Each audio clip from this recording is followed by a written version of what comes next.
Board में जो आप देख रहे हैं दी लोकल जर्नलिस्ट और मोहम्मद इकबाल। इस वक्त हमारी टीम मौजूद है कोलकाता शहर के खिदमतपुर मोड़ पर, और आपको बता दूं कि वक्फ अमेंडमेंट एक्ट की के खिलाफ जो है रास्ते पर सड़कों पर जो है आवाम उतरी हुई है। मुस्लिम कम्युनिटी के तमाम लोग जो है वक्फ अमेंडमेंट एक्ट के खिलाफ जो है ये देखिए प्रोटेस्ट करते हुए नजर आ रहे हैं। हमारे पीछे आप देख सकते हैं बड़ा मंच लगा हुआ है और हजारों की तादाद में लोग आए हुए हैं वक्त के खिलाफ आज प्रोटेस्ट कर रहे हैं। क्या कहना चाहेंगे सरकार से? हम लोग वक्फ के खिलाफ है। वक्फ बोर्ड अभी जो बिल लाया इसके खिलाफ है। वक्फ हम लोग इसके लिए बहुत लड़ाई बहुत, अगर जाना पड़े कोर्ट तक तो चलेंगे, जहां तक हो हम लोग जमा होकर के जो है यहाँ पर जो है एहतजाज कर रहे हैं, हमेशा एहतजाज करते रहेंगे। और जब तक जो हम लोग का वक्फ बोर्ड का बिल वापस नहीं होगा जब तक हम लोग छोड़ेंगे नहीं। हमेशा जो है कोशिश करेंगे जहाँ तक हो, जब हमेशा कोशिश एहतजाज रहेगा इंशाअल्लाह। अस्सलाम वालेकुम वरहमतुल्लाहि वबरकातुहू। क्या कहना चाहेंगे?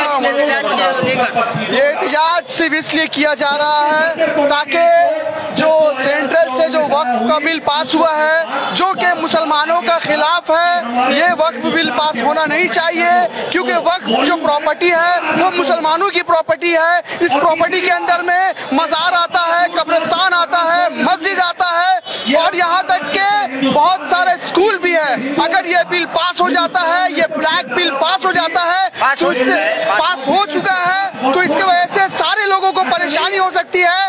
आज नहीं तो कल ये मुसलमानों के खिलाफ बहुत सारी साजिशें करेंगे, मस्जिदों के गिराने की बात करेंगे, कब्रिस्तानों को ढाने की बात करेंगे, मज़ारों को प्लेन कर देने की बात करेंगे। तो इसीलिए आज हम तमाम मुसलमान सिर्फ अपने लिए नहीं हर कौम के लिए खड़े हैं ताकि ये बिल को वापस लिया जाए और तमाम लोगों को शांति और सुकून के साथ इस देश में रहने के लिए एक यूनिटी का पैगाम दिया जाए। इसीलिए हम लोग ये काला झंडा लेकर के खड़े हैं ताकि ये बिल को वापस लिया जाए। देश में बहुत सारे अहम मुद्दे रहते हैं, सरकार उन सब मुद्दों को छोड़कर शिक्षा, स्वास्थ्य, इनको छोड़कर हमेशा देखा जाता है कि मुसलमानों के खिलाफ कभी CAA, कभी ये वक्फ बिल, ये सब ट्रिपल तलाक, इन सब चीजों को लेकर ये एक सिर्फ मुसलमानों को बरगलाने की साजिश है जिससे मुसलमान जो है अपने आप को खो करके अपने आप से बाहर हो करके एक दंगा फैलाए, लेकिन ऐसा नहीं है। ये एहतजाज सिर्फ इसलिए किया जा रहा है ताकि गलत काम को इस देश में जो फैलाया जा रहा है, जो हिंदू मुस्लिम यूनिटी है, इस चीज को जो है तोड़ने की काम की जा रही है, लेकिन हम लोग ऐसा तोड़ने नहीं होना देना चाहते। हम तमाम मुसलमान हिंदू भाई एक होकर रहना चाहते हैं। ये हमारे देश की सरकार जो है कभी इस चीज को सपोर्ट नहीं कर रही है, ये हमें लड़ाने की बात करती है। ये कभी रोजगार देना नहीं चाहती, ये कभी तालीम देना नहीं चाहती, ये कभी स्कूल बनाना नहीं चाहती, ये कभी हेल्थ के बारे में बात नहीं करती। ये सरकार सिर्फ बात करती है तो हिंदू मुस्लिम, हिंदुस्तान पाकिस्तान, कभी NRC, कभी CAA, अभी वक्फ बिल को लेकर के हिंदुस्तान में पूरा हंगामा मचा दिया है। ऐसे कानून, ऐसे सरकार पे हम लानत भेजते हैं। मुसलमानों की जमीन को छीन कर कहते हैं सरकार के मुसलमानों के हक के लिए काम करे, ये कैसा हक है? ये ऐसा कुछ नहीं है, कोई हक के लिए काम नहीं हो रहा है। ये मुसलमानों का पर्सनल प्रॉपर्टी है, ये हमें दिया गया है, लेकिन ये चीज को छीना जा रहा है। दादाओं के दिए हुई चीजों को छीनने की जी हाँ, ये हमारे बाप दादे, हमारे परंपराओं से ये जमीन हमारी है और इस जमीन को छीन करके ये चाहते हैं कि हमें कमजोर करेंगे, लेकिन हम कमजोर नहीं हैं। हम आज भी, कल भी एक थे और आज भी एक है और इंशाल्लाह आगे भी एक रहेंगे और इसी तरह से यूनिटी बना के हम लोग एहतजाज करते रहेंगे इंशाल्लाह। बहुत बहुत शुक्रिया भाई हमारे साथ जुड़ने के लिए। देख सकते हैं आप लोग वक्फ बिल के खिलाफ प्रोटेस्ट करते हुए नजर आ रहे हैं। ये देख सकते हैं आप क्या कहना चाहेंगे आज इस बहुत खराब फैसला है, बहुत खराब फैसला है। ये फैसला को वापस लेना चाहिए। आज हम लोग खिदमतपुर मोड़ में इकट्ठे हुए हैं इस वजह से कि मुसलमानों का प्रॉपर्टी है, ये कोई गवर्नमेंट का कोई प्रॉपर्टी नहीं है। ये बिल जल्द से जल्द वापस। बहुत सारे जगहों पर जो है सरकार वक्फ के जगहों पर सरकार की जो है ऑफिसेस है उन पर जो है दावा नहीं कर सकते हैं इस बिल आने के बाद से? इस बिल पे ये बिल एकदम वाहियात बिल है। इसको वापस लेना चाहिए जल्द से जल्द। इसके लिए पूरे हिंदुस्तान में प्रोटेस्ट हो रहा है। आज हम लोग खिदिरपुर मोड़ में आप देख सकते हैं, खिदिरपुर मोड़ में बाद नमाज़े जुमा हम लोग खिदिरपुर यूनाइटेड फोरम और सब आवाम खिदिरपुर के जितने आवाम में हम लोग मिलकर इस बिल का वर्क कर रहे हैं और यहाँ से रिक्वेस्ट कर रहे हैं गवर्नमेंट से, सब गवर्नमेंट से ही कर रहे हैं कि बिल जल्द से जल्द वापस होना चाहिए। बहुत शुक्रिया। मैं और आज की जान चाहता हूँ कि जिन्होंने एक बाबरी मस्जिद इस प्रोटेस्ट के लेकर क्या कहना चाहेंगे? आज शुक्र अल्हम्दुलिल्लाह कौसर भाई और उसके फ्रेंड सबने मिलकर ये जो प्रोग्राम का आगाज किया है और ये वक्फ स्टेट जो बिल पास किया है, नाजायज बिल, इस बिल के खात्मे के लिए ये आंदोलन है। और आज ये खिदीपुरी से ही बल्कि पूरी हिंदुस्तान में हर जगह सूबे में हर डिस्ट्रिक्ट में ये इश्तिहार, ये आंदोलन जारी हो चुका है और ये आंदोलन के जरिए ही ये जारी होगा। और इंशाअल्लाह ये जो काला कानून लॉन्च हुआ है इसे भी खात्मा किया जाएगा ताकि ये प्रॉपर्टी किसी दूसरे का नहीं बल्कि हमारे बाप दादाओं का ये दिया हुआ संपत्ति है। हमारे चीज हमसे बोला जा रहा है, हमसे ब्लैंड माफिया बनाया जा रहा है, हमें सब बनाया जाता। ठीक है, हो सकता है शायद हमें कुछ भूल हुई हो, उसे सुधारा जाएगा, लेकिन ये नहीं कि आप हमसे छीन लें और हमें ही अपाहिज बना दें, ये होने नहीं देंगे। चलिए, बहुत बहुत शुक्रिया। हमारे साथ शेर मोहम्मद है। शेर, क्या कहना चाहेंगे वक्फ बिल को? आप अपने नजरिए से क्या कहना चाहेंगे? ये वक्फ बिल संविधान विरोधी बिल है। ये बिल को हम नहीं मानते, ये बिल को हम रिजेक्ट करते हैं और जब तक ये बिल रिजेक्ट नहीं होगा हिंदू, मुसलमान, सिख, ईसाई सब एक साथ मिलकर रोड पर आएंगे और इस बात को बुलंद करेंगे कि ये बिल को वापस दिया जाए। जिस तरीके से देखा जाता है कि देश में और भी कई सारे मुद्दे हैं, उन सब मुद्दों को छोड़कर कभी ट्रिपल तलाक, कभी CAA, अभी ये भारतीय जनता पार्टी अपने निचले स्तर की राजनीति रोटी सेकने के लिए इस तरीके की बातों को लाती है, इस तरीके के बिलों को लाती है ताकि वो अपना वोट बैंक इकट्ठा कर सके और सरकार में बने रहे। पर ये उनकी जो नाकाम कोशिश है ये हिंदुस्तान की आवाम जान चुकी है और आने वाले टाइम में उनका पर्दाफाश होने वाला है। शेर साहब, एक और सवाल है। गुज़िश्ता कल एक प्रोटेस्ट के दरमियान कुछ वीडियोज ऐसे वायरल हुए जहाँ जो है भगवा झंडा को उतारने की कोशिश की जा रही थी। आप अपने नजरिए से उसे क्या दिखते, सही है या गलत? हिंदुस्तान एक डेमोक्रेटिक कंट्री है। हिंदुस्तान संविधान से चलता है, जिसका संविधान का प्रेम्बल ये कहता है, we the people of India having solemnly resolve to constitute India into a sovereign socialist secular democratic republic. हम हिंदुस्तान में सबों को रहने का अधिकार है, सबों को अपनी अपनी मजहबों को प्रैक्टिस करने का अधिकार है। हम ये चाहते हैं कि जो भी इस तरीके के काम करे वो ना करे। हिंदुस्तान में सभी का अधिकार है, सब हिंदुस्तान में अपने आराम से शांतिपूर्ण तरीके से अपने धर्म को पालन करें। बस यही बात। बहुत बहुत शुक्रिया, बहुत बहुत शुक्रिया। और मैं आपको दिखा दूं कि बड़े पैमाने पर जो है प्रोटेस्ट हो रहा है, ये देख सकते हैं आप। भारत लिखेंगे, ठीक है, अखंड भारत। इन लोगों का RSS का अखंड भारत का मैप देखेंगे, अफगानिस्तान से लेकर बर्मा तक अखंड भारत। अगर अफगानिस्तान से लेके अब बर्मा तक अखंड भारत है तो बाबर जो अफगानिस्तान से आया वो विदेशी कैसे हुआ?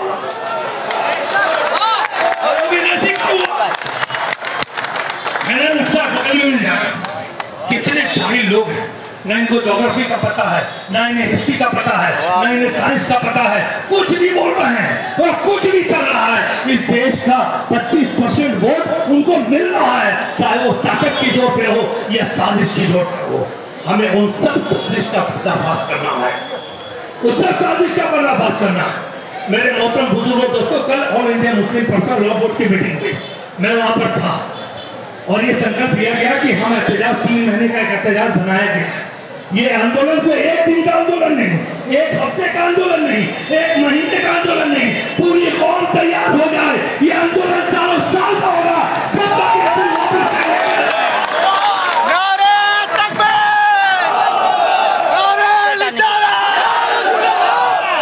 अपने जज्बातों को कंट्रोल कीजिए, जज्बात में आकर इस आंदोलन को पैरालाइज मत कीजिए। हमारे फील्ड में कुछ लोग आ जाते हैं, हाँ, हर स्टेट में हो रहा है हमारे आंदोलन को वीक करने के लिए। गाड़ियां जला दो, किसी को मार दो, तो पुलिस परमिशन नहीं देगा, आंदोलन दबा दिया जाएगा। हमें संघर्ष करना है, लगातार संघर्ष करना है, तो समझदारी से करना होगा, तैयार होना होगा, प्रिपरेशन करना होगा। मैं आपसे कहता हूँ किसान आंदोलन से हमें क्या सबक मिला? वो महीनों तक वहां बैठे रहे, सैकड़ों किसानों ने अपनी जान की कुर्बानी दे दी, लेकिन लड़ते रहे, डटे रहे, लड़ते रहे और उस बिल को वापस करवा कर छोड़ा। ये आंदोलन मुसलमान कैसे करेगा? ये बताओ आप मुझे। आप गौर किए? ऐसा आंदोलन अगर दिल्ली में करने की जरूरत पड़े, आप पूरे हिंदुस्तान से 50 लाख मुसलमान वहां जमा हो और दिल्ली को सील करके, ऐसा आंदोलन हम कैसे करेंगे? ऐसा आंदोलन हमें समझदारी से करना होगा, जज्बात से नहीं करना होगा। कल मौलानी के आंदोलन में मैं था, वहां पर धरना मौलानी में नहीं था, वहां पर रामलीला पार्क में था। सिद्दीक चौधरी साहब बोल रहे हैं कोई रास्ता जाम नहीं करेगा, मौलानी जाम करके बैठे। हम लोग जब हटाने गए तो बच्चे लड़ रहे। तो हमें सबसे पहले वक़्फ़ अवेयरनेस के साथ साथ आंदोलन का अवेयरनेस भी जमाना होगा कि आंदोलन कैसे किया जाता है। हमें आंदोलन, हमारा लीडर कौन है, हम किसकी बात सुनेंगे, किसकी बुलावे पे आए हैं उनकी बात सुनेंगे, हम पट्टी बांधेंगे अपने ऑर्गेनाइजेशन का और मिलकर एक साथ संघर्ष करेंगे। जो लब्बैक बोलेगा, एक आवाज पर लब्बैक बोलेगा, दूसरा कोई नहीं बोलेगा। ये समझने की जरूरत है। ये जज्बाती तकरीरों का वक्त हो गया, अब तो हम लोगों को एक मुसलसल लड़ाई करनी है। वो कैसे होगा? मैंने फॉर्मूला 5 सर्कस के आंदोलन में, आपने वीडियो में वायरल हुआ, आपने देखा होगा, मैंने कहा मुसलमानों का हर इलाका से मेहंदी बगान, फूल बगान, काठी बगान, तोपसिया, फिरिपुर, मटिया बुरुज, राजा बयार, वहां पर 200, 300, 400 बच्चों का एक टीम तैयार कीजिए, नाम के साथ, नंबर के साथ, फोन नंबर के साथ, उनके एड्रेस के साथ। और उस इलाके से जो लड़कों को कल जब हमारे बुजुर्गान दीन आवाज देंगे, हमें दिल्ली की आवाज पर जब हमारे बच्चे जाएंगे, हमें पता होगा कि हमारे इलाके से कितने बच्चे दिल्ली जा रहे हैं, हमें पता होना चाहिए। हम उसे अकेला नहीं छोड़ेंगे और उस 500 बच्चों का खाने का, पीने का, रहने का, मेडिकल का सारा इंतजाम उस इलाके के लोग मिलकर करेंगे।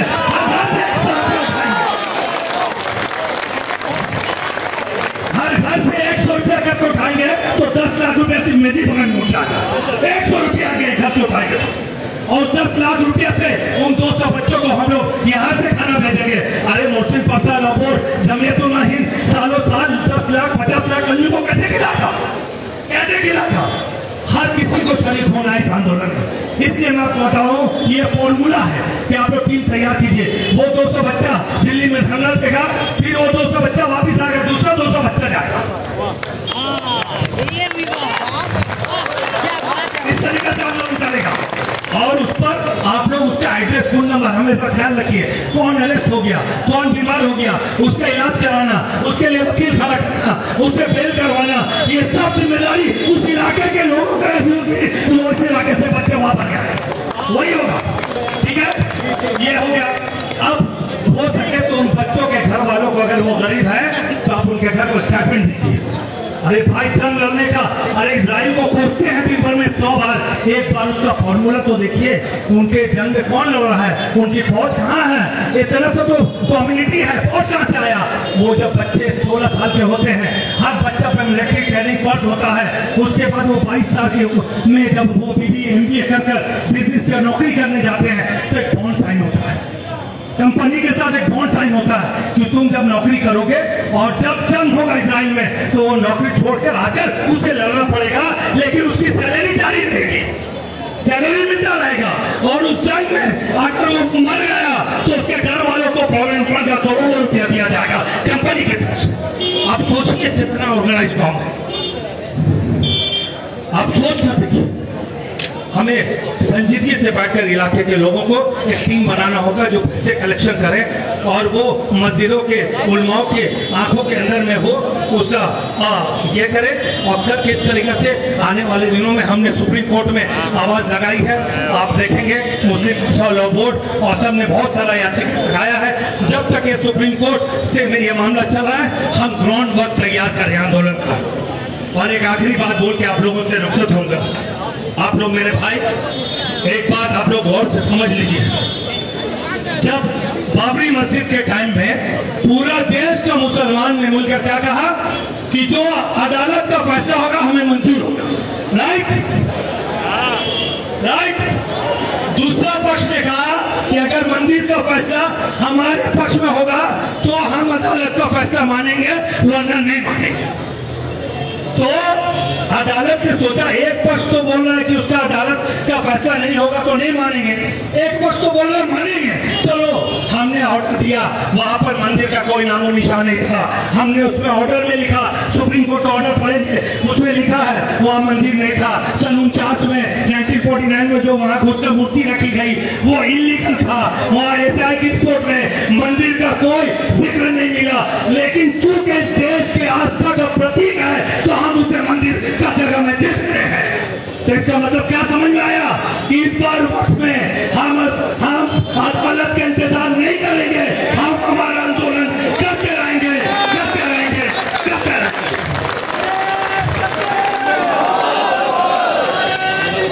तो आप सब मुस्लिम पर्सनल लॉ बोर्ड की आवाज पे 26 अप्रैल को ब्रिगेड बुलाया गया है। आप सब अपने इलाके में छोटा छोटा स्ट्रीट कॉर्नर मीटिंग कीजिए, वॉलिंग हो सके ब्रिगेड चलो वॉलिंग लिखिए, ये सब तैयारियां कीजिए। लोगों से अपील कीजिए कि हर घर से 1 आदमी 2 आदमी उस आंदोलन में शामिल हो। इतना बड़ा रैली हो कि पूरा ब्रिगेड में जगह न बचे। दिल्ली सरकार को यह आवाज चाहिए, ये कलकत्ता से जो आवाज उठी है वो दिल्ली सरकार उखाड़ देने के लिए काफी है। ऐसा जो आप लोग खिलाइए। और 30 अप्रैल को आपको अपने घरों के 30 अप्रैल अनाउंसमेंट कर 30 अप्रैल को अपने घर अपने दुकान का 9 से 9:30 बजे बत्ती गुल का आवाज किया है मुस्लिम पर्सनल लॉ बोर्ड ने। 9 से 9:30 बजे 30 अप्रैल को अपने घर का अपने दुकान का सब अपना बत्ती बुझा लेंगे 9 से 9:30 बजे तक। ये भी एक आंदोलन का हिस्सा। बहुत बहुत शुक्रिया। अस्सलाम वालेकुम। बहुत बहुत शुक्रिया। सरफरोशी की तमन्ना अब हमारे दिल में है, देखना है जोर कितना बाजुए कातिल में है। मैं आवाज देने जा रहा हूँ गौर आलम गुड्डू भाई को कि वे आपके सामने अपनी बातों को रखेंगे। मुकर्रिर बहुत है, बहुत शौक में सब लोग अपनी बातों को रखेंगे। अस्सलाम वालेकुम दोस्तों, साथियों, वक्त की बहुत कमी है। फैसल भाई ने आप सभी को बड़ी तफसीली बयान में सब कुछ समझा दिया है। हमारे साथ इस वक्त का मकसद ये है, साथ इस वक्त जुड़ गए हैं फैयाज भाई मौजूद है। ये इस बात को दर्शाता है कि अल्हम्दुलिल्लाह वक्त अमेंडमेंट एक्ट मुसलमान अभी लाया गया है। ये कानून आप इसे किस नजरिए से देखते हैं और क्या कहना चाहेंगे आज के बारे में बहुत सुना है और बहुत समझा भी है। मैं कुछ कहना चाहता हूँ। लोकसभा राज्यसभा में तो ये कानून पास हो गया, सरकार ने नोटिफिकेशन भी जारी कर दिया, लेकिन मैं आपको बता देना चाहता हूँ ये फैसले अभी अदालत में है, सुप्रीम कोर्ट में है। सुप्रीम कोर्ट अगर क्या सिखाया जाए, बाबा साहब भीमराव अंबेडकर के दिए हुए संविधान के मुताबिक फैसला देती है तो उसे हम मानेंगे। अगर बाबा साहब भीमराव अंबेडकर के दिए हुए संविधान के खिलाफ अगर कोई फैसला देती है तो उसे हम हरगिज नहीं मानेंगे और हमारी तहरीक चल रही है और चलती रहेगी। आप क्या कहना चाहेंगे खुर्रम भाई? यही वजह है आज जिस तरह से खिदरपुर वक़्फ़ के खिलाफ गरज कर उठा है, पूरे हिंदुस्तान की मुसलमानों को इसी तरह से गरज के उठना है। और हमारे मांग को जाहिर सा बात है कि हम लोग दिल्ली तक पहुंचाएंगे, वरना इस सरकार के हम लोग तासनास कर देंगे। सरकार हम लोगों का हक के चीज, हम लोगों के धर्म के चीज, हम लोगों के काम के चीज कभी भी नहीं ले सकता। ये बहुत गलत, जो बिल पास हुआ बहुत गलत हुआ। ये मुसलमानों के खिलाफ हुआ है। जितना ही सरकार समझाने की कोशिश करे, मुसलमान इतना बेवकूफ नहीं है जो अपने हकूक को भूल जाएगा। वो अपने हकूक की लड़ाई लड़ रहा है और इसी लड़ाई पूरे हिंदुस्तान में लड़ना पड़ेगा। पूरे हिंदुस्तान को लड़ना पड़ेगा, हर मुसलमान को लड़ना पड़ेगा, सिख को लड़ना पड़ेगा, ईसाई को लड़ना पड़ेगा, ताकि आने वाला दिन में मुसलमान के बाद सिख के नंबर आएंगे, फिर आपको क्रिश्चियन के नंबर आएंगे। तमाम लोगों का यहाँ पर हक है इस देश को स्वाधीन में, इस देश को आजाद करने में। हमारे चीज चीज कभी भी कोई नहीं ले सकता। आप बताइए, यहाँ से जब मुगल गया तो मुगल एक चीज लेकर नहीं गया, आज तक मुगल सारा सामान यही रह गया। आज जो प्रधानमंत्री लाल किला पर आप भाषण देते हैं वो मुसलमान का देन है, वो बेच करने गया, वो देश को देकर गया। आज जो हमारे ताजमहल आज जो अकबर बादशाह ने देके गया वो बेच के नहीं गया, वो देश को दे के गया। 7वां अजूबा में से एक अजूबा है। इसी तरह हिंदुस्तान को मुगलों ने दे करके गया है, ले करके कुछ नहीं किया।